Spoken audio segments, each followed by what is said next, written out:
নমস্কার, আমার আজকের রেসিপি পুর ভরা আলু মালাইকারি। দেখো আমি রেসিপিটা কিভাবে করছি, আর কে কে খেয়েছো এই রেসিপিটা নিশ্চয়ই বলে যাবে। চলো তাহলে দেখি কি করে রান্না করি। আজকে রেসিপিটি করতে আমার প্রথমে লাগছে কিছু আলু। আলুগুলি একটা চাকুর সাহায্যে এভাবে ভিতর থেকে খোকলা করে নিতে হবে।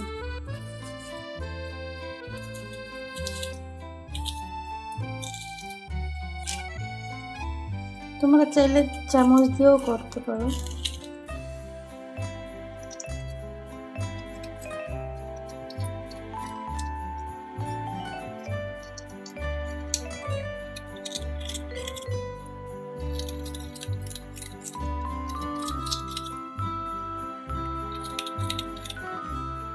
আমি একইভাবে সবকটা আলু করে নেব। একইভাবে আমি সবকটা আলু ভিতর থেকে এভাবে বের করে নিয়েছি।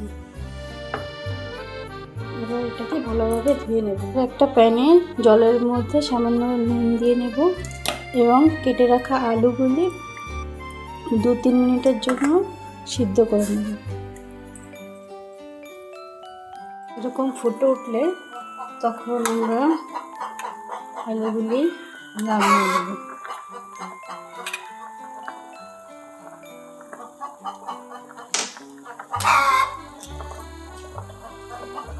এখন আমরা আলুর পুরটা বানিয়ে নেব। পুর বানানোর জন্য প্রথমে দিয়ে দেব সামান্য তেল। তেলটা গরম হয়ে গেলে দিয়ে দেব সামান্য 5 ফোড়ন। যেহেতু এটা নিরামিষ রান্না, তার জন্য আমরা কোনো পেঁয়াজ রসুনের ইউজ করব না। এখন দিয়ে দেব সামান্য আদা বাটা এবং জিরে বাটা। সামান্য জল দিয়ে কষে নেব ভালো।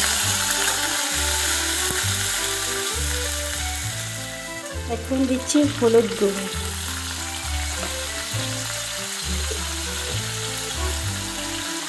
সামান্য নুন, সামান্য কাশ্মীরি লঙ্কা। এবার এটাকে ভালোভাবে কষিয়ে নেব একটু।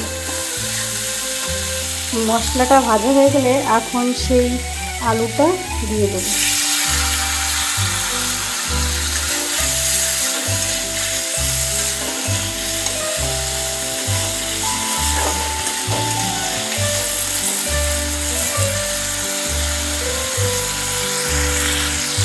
আলুতে সামান্য জল দিয়ে ভালো মতো সিদ্ধ করে নেব।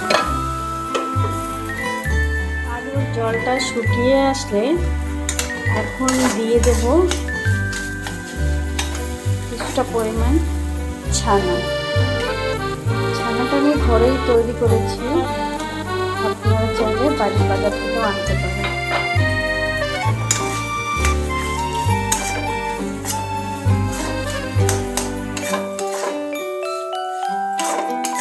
ছানাটা দিয়ে আবার ভালোভাবে যখন হয়ে আসবে তখন আমরা এতে সামান্য ভাজা মশলা দিয়ে নামিয়ে নেব। এখন বানিয়ে রাখা মশলাটাকে একটু ঠান্ডা করে নেব। পুরোটা ঠান্ডা হচ্ছে, আমরা আলুটা সেদ্ধ করে রাখা আলুটাকে ভেজে নেব। তার জন্য আমরা দিয়ে দিচ্ছি 2 চামচ ঘি। যেহেতু এটা একটা নিরামিষ রান্না, তার জন্য আমি ঘি ইউজ করছি। তোমরা চাইলে তেলও ইউজ করতে। গরম হয়ে আসলে দিয়ে দেবো সেই আলুগুলি।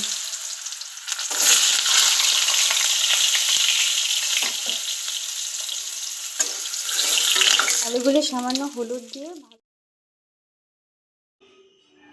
আলুটা যতক্ষণ ভাজা হচ্ছে আমরা একটা মশলা বানিয়ে নেব।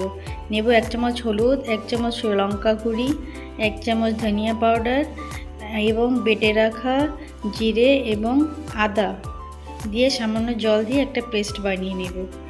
জল দিয়ে পেস্ট বানালে মশলাটা কষতে সুবিধা হবে, মশলাটা আর পুড়ে যাবে না। এখন আমরা মশলাটাকে ভালোভাবে কষে নেব যতক্ষণ মশলা থেকে তেলটা আলাদা না হচ্ছে।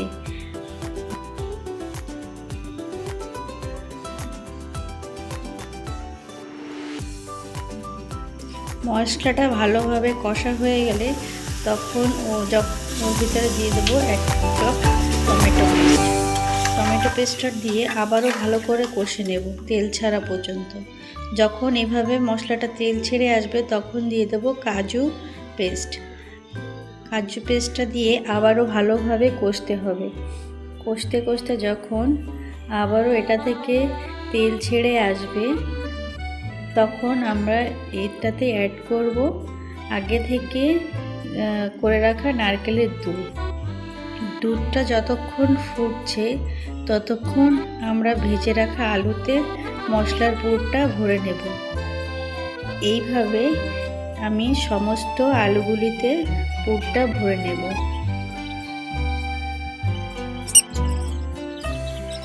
পুর ভরা হয়ে গেলে যখন ঝোলটা ফুটে আসবে তখন এতে কিছু চেরা কাঁচা লঙ্কা দিয়ে দেব। তারপর দিয়ে দেব সেই পুর ভরা আলুগুলি। এখন কিছুক্ষণ এভাবেই ঝোলটাকে ফুটিয়ে নেব। যদি মনে হয় লবণটা কম আছে তাহলে এখন অ্যাড করে নিতে হবে। ঝোলটা কমে আসলে কিছুটা গরম মশলা দিয়ে এরকম মাখো মাখো ভাব হয়ে আসলে নামিয়ে নিলেই রেডি আজকের রেসিপি পুর ভরা আলুর মালাইকারি।